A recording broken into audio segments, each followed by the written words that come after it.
നമ്മുടെ ഈമാൻ നമ്മളിൽ നിന്ന് എടുത്തു പോകാൻ, ഈമാൻ കുറഞ്ഞു പോകാനുള്ള ഒരു 3 കാര്യങ്ങൾ ചർച്ച ചെയ്തുകൊണ്ട് ഇൻഷാ അല്ലാഹ് നമുക്ക് ദുആയിലേക്ക് പിരിയാം. ദുആ ചെയ്തുകൊണ്ട് നമുക്ക് പിരിയാം. അല്ലാഹുവിൻ്റെ പരിശുദ്ധമായ പവിത്രമായ ഖുർആനിലൂടെ പറയുകയാണ്, ഇന്നമൽ മുഅ്മിനൂനല്ലദീന ഇദാ ദുകിറല്ലാഹ് വജിലത് ഖുലൂബുഹും വഇദാ തുലിയത് അലൈഹിം ആയാതുഹു സാദതുഹും ഈമാനാ.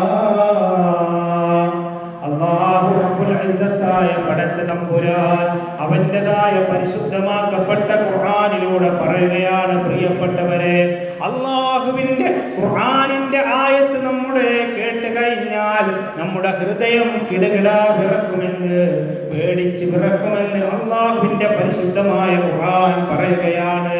പരിശുദ്ധമായ ഖുർആൻ കേൾക്കുമ്പോൾ നമ്മുടെ ഹൃദയം പേടിച്ച് വിറക്കുമെന്ന് പരിശുദ്ധമായ ഖുർആൻ നമ്മോട് പ്രഖ്യാപിക്കുകയാണ്, പ്രിയപ്പെട്ടവരെ.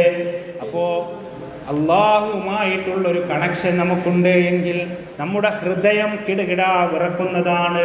ഇപ്പോൾ അള്ളാഹുവിൻ്റെ പരിശുദ്ധമാക്കപ്പെട്ട ഖുർആൻ കേൾക്കുമ്പോൾ അവരുടെ ഹൃദയം പേടിച്ച് വിറക്കുമെന്നാണ് നമ്മോട് പ്രഖ്യാപിക്കുന്നത്, പ്രിയപ്പെട്ടവരെ.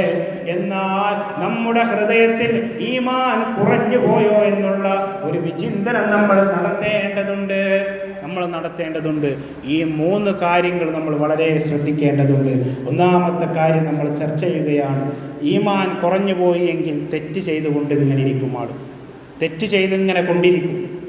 അതുപോലെ ഹൃദയം കഠിനമായിരിക്കും, കല്ല് പോലെയായിരിക്കും, പാറക്കല്ല് പോലെയായിരിക്കും. പിന്നെ എന്ത് പറഞ്ഞാലും കേൾക്കൂല, ആര് പറഞ്ഞാലും, വാപ്പ പറഞ്ഞാലും കേൾക്കൂല, ഉമ്മ പറഞ്ഞാലും കേൾക്കൂല, അല്ലെങ്കിൽ നമ്മോട് ആരൊക്കെയാണ് ഉപദേശിക്കാനുള്ളത് അവരൊക്കെ പറഞ്ഞാൽ അതൊന്നും കേൾക്കൂല.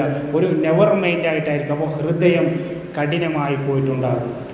അതുപോലെ ഇബാദത്തിൽ ഒരു അലസത. നമുക്കറിയാം, റംളാൻ മാസം വരുമ്പോൾ എവിടെയാണ് 20 മിനിറ്റിൽ 20 റക്അത്ത് തീരുന്നത്, ആ പള്ളിയിലേക്ക് ഒരാൾ കൂടും. അപ്പോൾ ഇബാദത്തിലൊരു അലസത, ഖുർആൻ ഓതുമ്പോഴും ചാരിയിരുന്നു കൊണ്ട് ഭക്ഷണമെല്ലാം ഒരു അലസതയുടെ നമ്മൾ മുന്നോട്ട് വരികയാണ്. ഇബാദത്തിലൊക്കെ ഖുർആൻ ഓതുമ്പോൾ ഒരു അലസത, അല്ലെങ്കിൽ ഒരു കോട്ടുവായുടെ നിസ്കരിക്കാൻ നിന്നാൽ ഒരു അലസത, അങ്ങനെ ഓരോ കാര്യങ്ങളിൽ അലസത വരിക. എന്നാൽ നമ്മൾ ഈമാൻ കുറഞ്ഞു പോയി എന്നാണ് പ്രിയപ്പെട്ടവരെ മഹാന്മാർ നമ്മെ പഠിപ്പിക്കുന്നത്. ഒരിക്കൽ മഹാനായ അല്ലാഹുവിൻ്റെ ഹബീബ് നബി മുഹമ്മദ് മുസ്തഫ സല്ലല്ലാഹു അലൈഹി വസല്ലമ തങ്ങളുടെ ചാരത്തേക്ക് ഒരു സഹോദരൻ കടന്നു വന്നുകൊണ്ട് മുത്തായ നബി തങ്ങളോട് പറയുകയാണ്, നബിയേ, എൻ്റെ മനസ്സിൽ കാരുണ്യം എടുത്തു പോയിട്ടുണ്ട് നബിയേ, എനിക്ക് കരയാൻ തോന്നുന്നില്ല, എനിക്ക് അലിവ് തോന്നുന്നില്ല നബിയേ, ഞാൻ എന്താണ് ചെയ്യേണ്ടതെന്ന് ഹബീബിനോട് ചോദിക്കുകയാണ്. ഹബീബിനോട് അവിടുന്ന് ചോദിക്കുകയാണ്.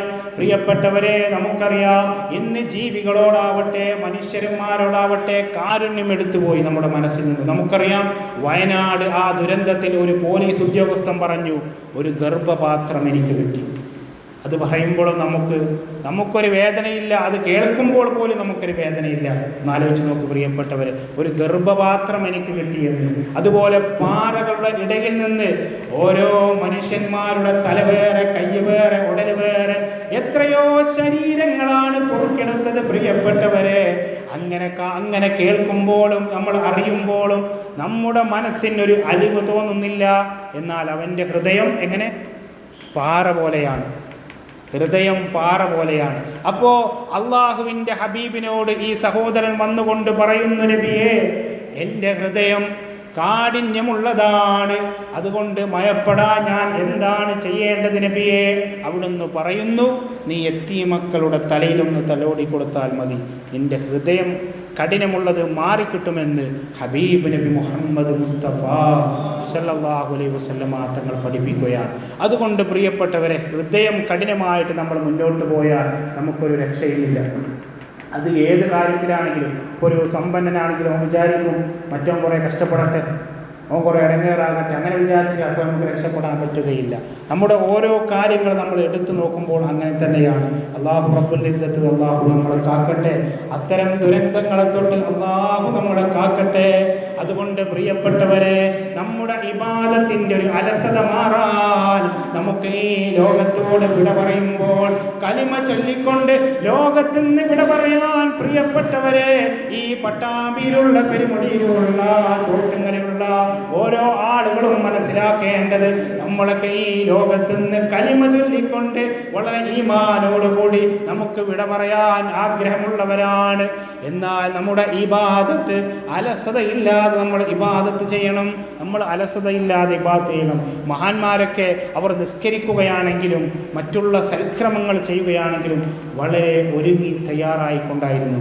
പരിശുദ്ധമായ ഖുർആൻ ഓതുമ്പോൾ, നിസ്കരിക്കുമ്പോൾ ആ മടിയും അലസതയെല്ലാം മാറ്റിക്കൊണ്ട് വളരെ ഉഷാറായിട്ടാണ്. അത് നമ്മൾ മുമ്പ് മൊബൈലിൻ്റെ ഒരു ചർച്ച വന്നു. ഇന്നിപ്പോൾ മൊബൈലിൽ തോണ്ട ആർക്കും അലസതയില്ലല്ലോ. അല്ലെങ്കിൽ ഒരു ഗാനമേളയുടെ സദസ്സിൽ ചെന്നിരുന്നാൽ അപ്പോൾ ഉറക്കല്ലല്ലോ. ഇന്നിപ്പോൾ നോക്കും സ്വലാത്തിൻ്റെ മജ്‌ലിസിൽ വന്ന എന്താ മൗലിയിൽ നിർത്താത്തത് അല്ലേ? അല്ലെങ്കിൽ മജ്‌ലിസ് നൂറിൻ്റെ സദസ്സിൽ വന്ന കുട്ടികൾക്ക് നാളെ എന്ത് മതപഠനമുണ്ട്, അല്ലെങ്കിൽ മറ്റുള്ള പഠനം. അപ്പോഴാണ് നമുക്കൊക്കെ ഓർമ്മ വരുന്നത്. അപ്പോൾ നമുക്ക് നമ്മുടെ കൽബ് കാഠിന്യമായി പോയി. അതിൻ്റെ ഒരു സൂചനയാണ് പ്രിയപ്പെട്ടവരെ. അതുകൊണ്ട് നമ്മുടെ ഹൃദയം നമുക്ക് മയപ്പെടണം. അതിനുവേണ്ടി ഇന്നൊരു ദിക്ർ നിങ്ങൾക്ക് പഠിപ്പിക്കാൻ പോവുകയാണ്. ആ ദിക്ർ 100 വട്ടം 150 വട്ടം ചെല്ലണമെന്നല്ല. നമ്മുടെ ഓരോ വക്തുകളിൽ ഒരു തവണയെങ്കിലും നമ്മൾ ചെല്ലാൻ സാധിച്ചു കഴിഞ്ഞാൽ നമുക്ക് നമ്മുടെ ഹൃദയം, നമുക്ക് കഠിനമായ ഹൃദയത്തിൽ നിന്ന് നമുക്ക് രക്ഷ നേടാൻ പറ്റും. അല്ലാഹു റബ്ബുൽ ഇസ്സത്ത് നമുക്ക് അത് നല്ലതുപോലെ ചൊല്ലാൻ അല്ലാഹു നമുക്ക് സൗഭാഗ്യം നൽകട്ടെ. അല്ലാഹുവിൻ്റെ ഹബീബ് നബി മുഹമ്മദ് മുസ്തഫ അവിടുത്തെ സ്വഹാബത്തിന് പറഞ്ഞു കൊടുക്കുകയാണ്, അല്ലാഹുമ്മ ഇന്നി അസ്അലുക ഫീലൽ ഖൈറാത്ത് വതർക്കൽ മുൻകറാത്ത് വഹുബ്ബൽ മസാകീൻ. എന്താണ് അതിൻ്റെ അർത്ഥം? അല്ലാഹുമ്മ ഇന്നി അസ്അലുക ഫീലൽ ഖൈറാത്ത്